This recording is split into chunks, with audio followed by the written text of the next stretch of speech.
Hey everyone, Andre Luck here with my video for this week. First off, want to thank everyone that's reached out, visit our website, wished us well as we started a business for Leaf Marketing and Consulting. It's been a good week. We've got some interest in people wanting to learn more, seeing how we can work together. So that's been exciting, but really for us, it's, how do we help our customers achieve their goals? And, how do we help, provide support for sports teams, non-sports teams to help grow their business? Because we know everyone's out there trying to have success. Everyone's trying to grow their business, but sometimes they need additional resources or, they don't have the strategy in place. And that's where we can come in and support. So it's been a fun week we take all the calls, ourselves and, jumping in these meetings and, brainstorming and collaborating. That's where, I get the most joy and fulfillment, being able to give back and help out. But today I want to touch on some of the conversations I've had with sports teams, what they're seeing as it relates to B2B marketing, B2B sales,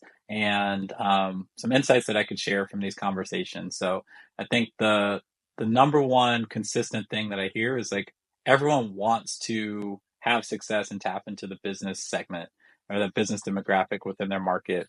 Um, they know that companies purchase a greater volume of tickets, companies purchase higher revenue amounts, so it would be foolish for them not to.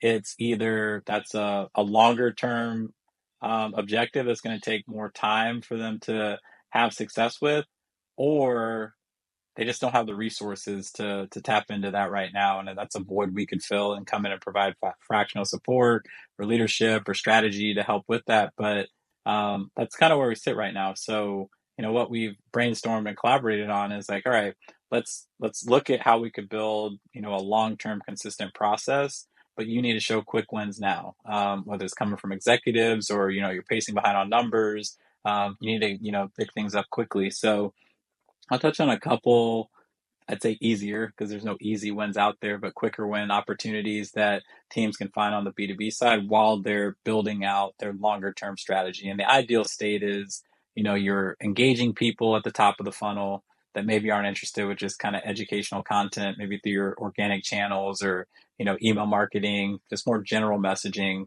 People that are a little further down the funnel, you're, serving testimonials and case studies and, sharing stuff that helps them, get closer to either booking a meeting or booking a decision or making a decision. And obviously, bottom of funnel, getting people to purchase, and a strategic alignment around that strategy.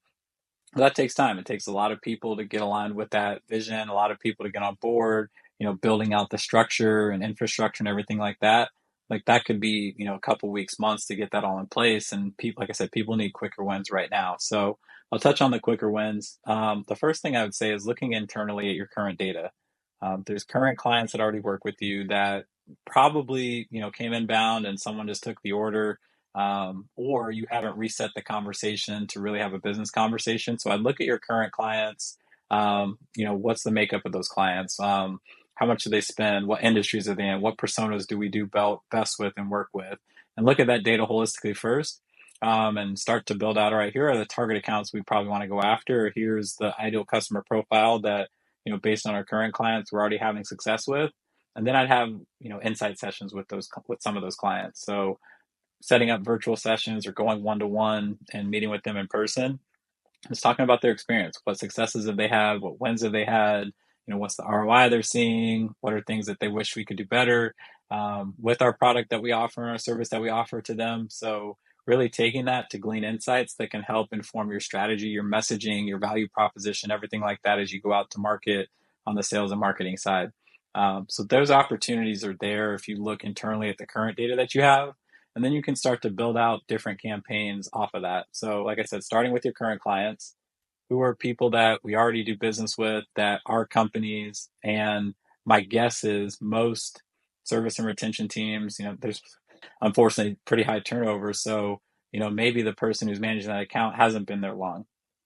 Or, they've always been just kind of the person that they call when they need additional tickets or they need support with this, they need to add on this. Like they haven't really reset the conversation to have a business type conversation to understand their goals, their priorities, their objectives. What's the role and responsibilities of the person that you work with?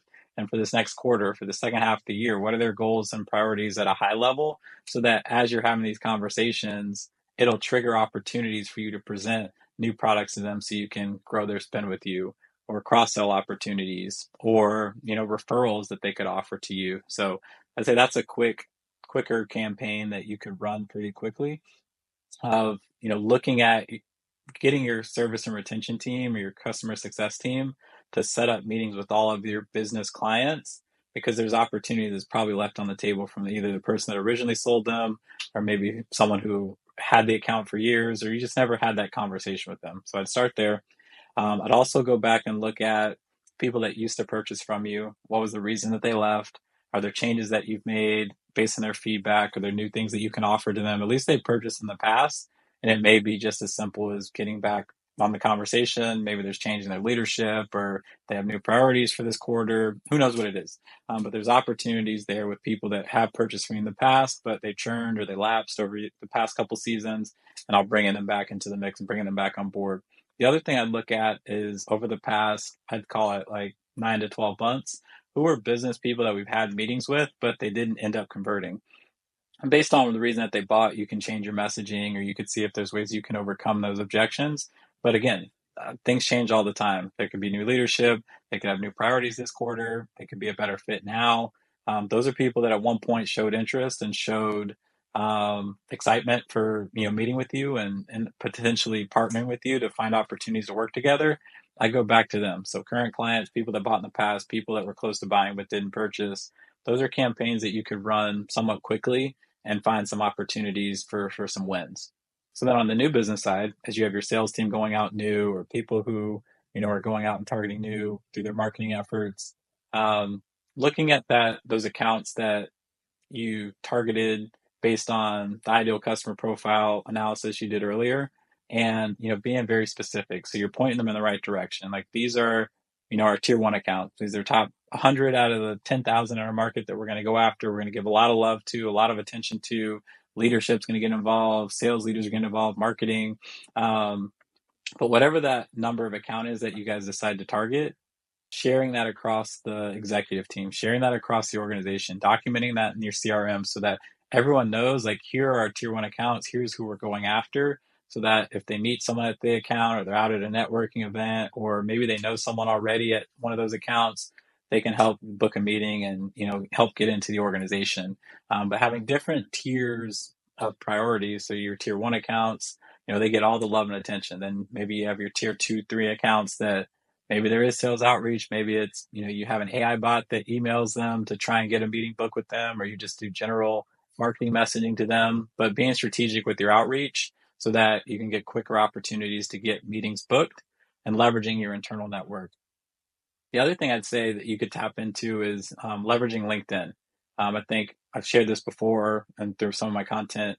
There's a big opportunity for LinkedIn for people to build their own personal brand, but even using the tools and the filters and the features within LinkedIn to identify where are gaps in some of the coverage. So let's look at a target account that you have.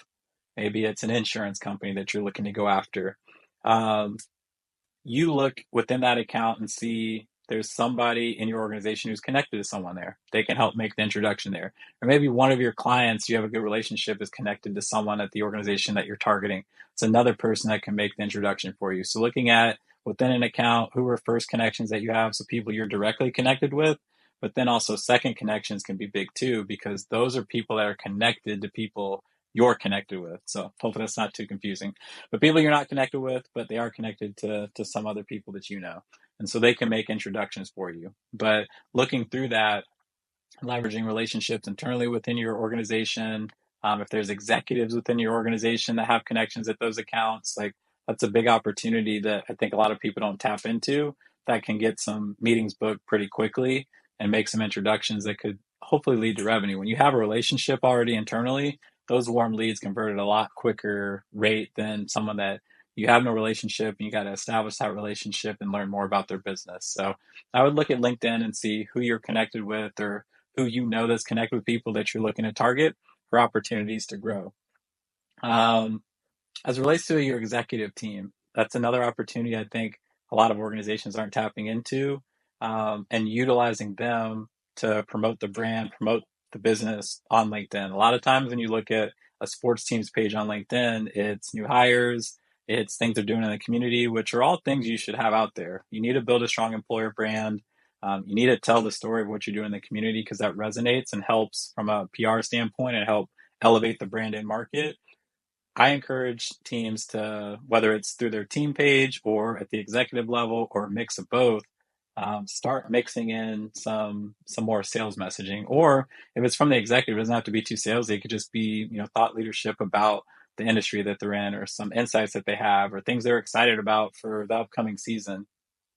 Brands carry a ton of weight within a market, and the executives, a lot of people, especially in the business community, know who they are. So if they see them posting on LinkedIn, even if it's once a week or once every couple weeks, like that's going to draw attention to your organization. So if they're either writing their own content, or maybe your communications team or someone with the organization is writing it for them and they're posting it, or they're sharing stuff from the team page or from the company page, like that's a big opportunity that people will start to pay attention to, may lead to some inbound traffic that you weren't getting before. So I think that's something you should look at, teams should look at, is how do you leverage your executive team? How do you start posting more organic sales content, testimonials? Here's someone that was at a company that was at a game, having a good time with their employees or with their clients, and like letting that organic story tell itself. People see that and they start to connect the dots like, oh, this company did that, we could do something similar, and you're starting to gain traction that way. Um, so those are some, what I'd say, quicker wins through LinkedIn that I see very few teams tapping into, but everyone I talk to, I share that recommendation of opportunities to grow. The last thing I'll share is, looking for signals and looking for opportunities to, drive business to you, or give your sales team some targets to go after, some signals to go after. There's a product that we'll provide as one of our services where you could put a pixel on any of your websites or one of your web pages, and you can identify some of the people that are actually driving or going to your website. So how it works is it gives a LinkedIn profile on potential, email, phone number, and you'll get to see the actual person. A lot of the vendors out there right now, what they have is a tool that tells you someone at this company was there. So it could be Bank of America or Wells Fargo, and you get that insight that someone from Wells Fargo was on your company page. Well, they got tens of thousands of employees worldwide. So where does your sales team go to start to be like, all right, Wells Fargo is here. Who do I go? Is it the regional VP? Is it the market president? Was it even someone who's in our region or in our area? This tells you the actual individual person. It doesn't catch everyone, but it does catch some. But those are opportunities to um, get people who are showing interest, get people who are engaging with your content, giving a signal that they may be interested to learn more. And I wouldn't go and say, hey, I know you're on our website, but I would go through your normal process, your normal outreach. At least there's someone who's warmer and familiar with your product versus someone cold that you're probably going after already. And I think there's a lot of tools out there. There's going to be more as time goes on of vendors looking for ways to help go to market teams, salespeople, just be smarter about what they're doing. There's so much information out there. There's so much data, there's more technology, AI, everything like that that can help us just work more efficiently. I think on the sports side, we're typically a few years behind. So one thing I'm trying to make sure that I'm staying up on and sharing with as many people as possible, whether they work with us or not, is like, hey, here are some tools that maybe you're not thinking about that can help, provide value to your sales team, provide value to your marketing team, help you find better opportunities more quickly to grow your business. Um, so as those come up, I'll probably share more of these in future videos. If there's some that you all use, definitely share that with me too. But as I have conversations, I learned something different from each team, but wanted to share out of the early conversations we had on the B2B marketing side of things. Um, as you're starting to build this engine that is going to over time, get people more interested, move people down the funnel, what are some quicker opportunities to show success, show some quick wins, get your sales team some people that maybe you left opportunities on the table or left money on the table. So wanted to share that here in this week's video. But appreciate, as always, you tuning in. Let me know if you have any feedback, any other thoughts. I'll be back next week with another video. But again, appreciate it and hope everyone has a great day.